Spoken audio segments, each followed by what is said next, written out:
Good morning. August 11, 2025 തിങ്കളാഴ്ച. പ്രധാനപ്പെട്ട ഒരു 5 ന്യൂസുകൾ. AI ഭരിക്കും, അതായത് നമ്മുടെ സർക്കാർ ഓഫീസുകളിലൊക്കെ AI ഭരിക്കുമെന്ന്. അതെങ്ങനെയാന്ന് വെച്ച് കഴിഞ്ഞാൽ 20 AI ടൂളുകൾ വാങ്ങും. ആദ്യം IASകാർക്കും AI കേഡർ രൂപീകരിക്കും. അത് എങ്ങനെയൊക്കെയാണ് ഭരിക്കുന്നതെന്നുള്ളത് വിവിധ സേനകൾക്ക് ചാറ്റ് ബോട്ടുകൾ, പരാതികൾ തരംതിരിക്കൽ, ലൈസൻസും മറ്റും പുതുക്കാനുള്ള അലേർട്ട്, രേഖകൾ തയ്യാറാക്കലും തരംതിരിക്കലും, കുഴഞ്ഞുമറിഞ്ഞ ഡാറ്റ പഠിക്കൽ, വകുപ്പുകളിലെ താരതമ്യം പഠനങ്ങൾ. അതായത് ചുരുക്കി പറഞ്ഞു കഴിഞ്ഞാൽ AI ആയിരിക്കും സർക്കാർ ഓഫീസുകളിലൊക്കെ ആവും. അതൊന്നും കൂടി നല്ലതാവും. ആർട്ടിഫിഷ്യൽ ഇന്റലിജൻസ് വരുമ്പോൾ അവിടെ പെട്ടെന്ന് കാര്യങ്ങളൊക്കെ ഒരു നീക്കുപോക്കൊക്കെ വരും കേട്ടോ. പിന്നെ അടുത്തൊരു ഇമ്പോർട്ടന്റ് ന്യൂസ് ആയി കണ്ടത്, CBSE 9ാം ക്ലാസ്സിൽ അടുത്ത വർഷം മുതൽ ഓപ്പൺ ബുക്ക് പരീക്ഷ. ബുക്ക് തുറന്നു വെച്ച് പരീക്ഷ ചെയ്തത്, പക്ഷെ ബുക്കിൽ എവിടെയൊക്കെയാന്നുള്ളത് ആദ്യം കണ്ടുപിടിക്കണം.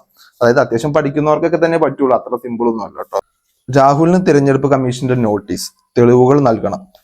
വോട്ട് കൊള്ളയെ കുറിച്ച് രാഹുൽ ഗാന്ധി ഒരു ഇത് നടത്തിയിട്ടുണ്ടായിരുന്നു. അതായത് ഒരാൾ പല ബൂത്തുകളിലും പല വോട്ടുകൾ ചെയ്തു എന്നുള്ള രീതിയിൽ. അപ്പൊ അതിന്റെയൊക്കെ തെളിവുകൾ നൽകണമെന്ന് തെരഞ്ഞെടുപ്പ് കമ്മീഷൻ പറയുന്നുണ്ട്. പിന്നെ അടുത്തൊരു പ്രധാനപ്പെട്ട ന്യൂസ് എന്ന് പറഞ്ഞു കഴിഞ്ഞാൽ, ട്രംപിന്റെ തിരുവ US ബൂമറാങ്. അതായത് തിരുവ കൂട്ടി 60ഓളം രാജ്യങ്ങൾക്ക് ഇറക്കുമതി ഇമ്പോർട്ട് ഡ്യൂട്ടി കൂട്ടിയിട്ടുണ്ടായിരുന്നു US. അപ്പൊ അതെങ്ങനെയൊക്കെ US തന്നെ ബാധിക്കുന്നുണ്ട്. തിരുവ വർധന ആഗോള വ്യാപാരത്തിൽ 375 ലക്ഷം കോടി രൂപയുടെ ഇടിവുണ്ടാകും.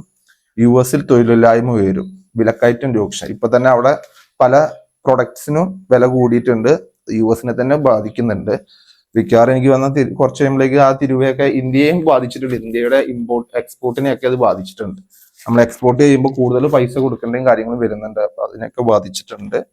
പിന്നെ അടുത്തൊരു പ്രധാന വാർത്ത എന്ന് വെച്ചാൽ, ഗാസയിൽ പട്ടിണി മൂലം 100 കുട്ടികൾ മരിച്ചു. യുദ്ധമൊന്നും അവിടെ അവസാനിച്ചിട്ടില്ല. ഹമാസിനെ കീഴടക്കുന്നത് വരെ ഗാസയിൽ ആക്രമണം തുടരുമെന്ന് ഇസ്രായേൽ പ്രധാനമന്ത്രി ബെന്യാമിൻ നെതന്യാഹു പറഞ്ഞു. ഹമാസിന്റെ 2 ശക്തി കേന്ദ്രങ്ങൾ തകർക്കാനുള്ള നടപടി ഉടൻ പൂർത്തിയാക്കും. ഇപ്പോഴൊന്നും യുദ്ധം തീരുന്ന ലക്ഷണമൊന്നും കാണുന്നില്ല കേട്ടോ. പിന്നെ ഒരു പ്രധാന വാർത്ത എന്ന് പറഞ്ഞു കഴിഞ്ഞാല്, 2027 ക്രിക്കറ്റ് വേൾഡ് കപ്പ് വരെ കോഹ്ലിയും രോഹിത്തും തുടരട്ടെ എന്ന് BCCI. കോഹ്ലിയും രോഹിത്തും തുടരട്ടെ എന്ന്.